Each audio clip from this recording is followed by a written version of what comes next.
Here's a story that sounds like the 1990s, a Middle Eastern country ravaged by war, a proxy battle between the West and Russia, and a new hunt for oil. Well, this is Libya in 2025. It's a country located in northern Africa. It's also a country divided into two camps. Western Libya is ruled by the UN-recognized government. Eastern Libya is ruled by a rebel commander. Since 2020, a fragile ceasefire has kept them apart. It is in this backdrop that an oil race is now unfolding. This week, a team from Tripoli visited the United States. They represent the UN-recognized Libyan regime, and their goal? To bring oil firms back to Libya. That's what they're trying to do. The regime is all set to auction oil licenses in 2026. That'll be the first time in 18 years that they're doing this, auctioning oil licenses. So naturally, there is a lot of expectation and curiosity. All the big oil firms are raring to go. Your Shell, Chevron, Total Energies, Eni, Repsol, all of them will take part. They're keen to see what Libya has to offer. The Tripoli regime is playing the long game here. They know that oil demand is rising. They know that Russian oil is getting sanctioned, so the market is ripe for a new player. Enter Libya. Right now, they produce 1.4 million barrels of oil per day. The target is to reach 2 million by 2030, and that's where Libya needs Western oil firms, because they have the money and the technology to help Libya. But that's the business side of it. What about the politics? Remember the rebel commander I told you about? His name is Khalifa Haftar, and Russia has long supported him. So this oil race is equal parts business and politics. The West gets two main things: fresh oil reserves and a check on Russian influence. And the Tripoli regime? Well, they get investments and an ally against Khalifa Haftar. It's a win-win for both sides. Of course, all of this is on paper. There are several steps before that. The first being the auction. Libya is putting 22 oil blocks for this auction. 11 of them are offshore. The remaining 11 are onshore. Put together, these blocks contain 1.63 billion barrels of oil and gas. Those are proven and discovered reserves. And there's potential for 18 billion more.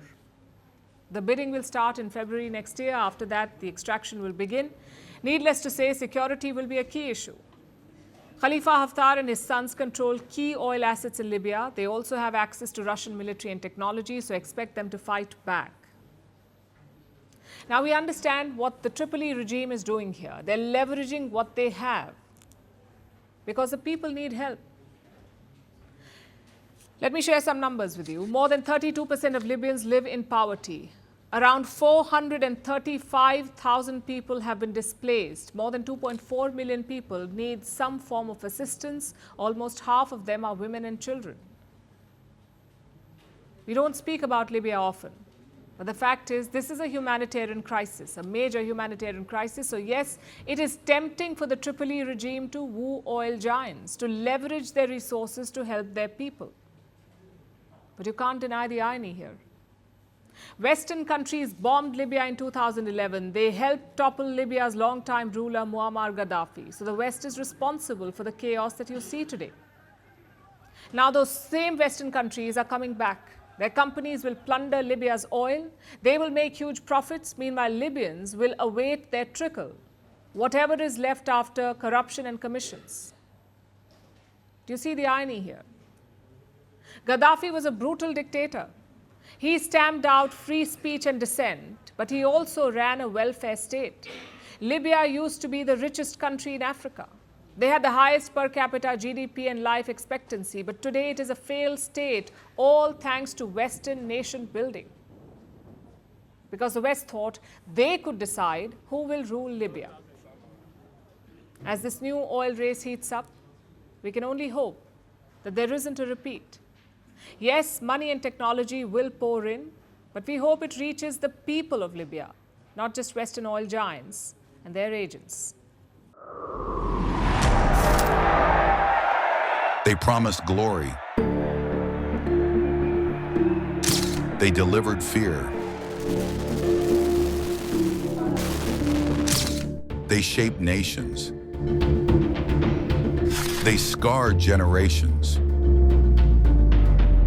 From brutal purges to propaganda machines, from stolen power to violent falls from the throne. Welcome to The Dictator, a series that strips away the myth and then exposes the men behind the tyranny. History remembers their power. Firstpost reveals their truth.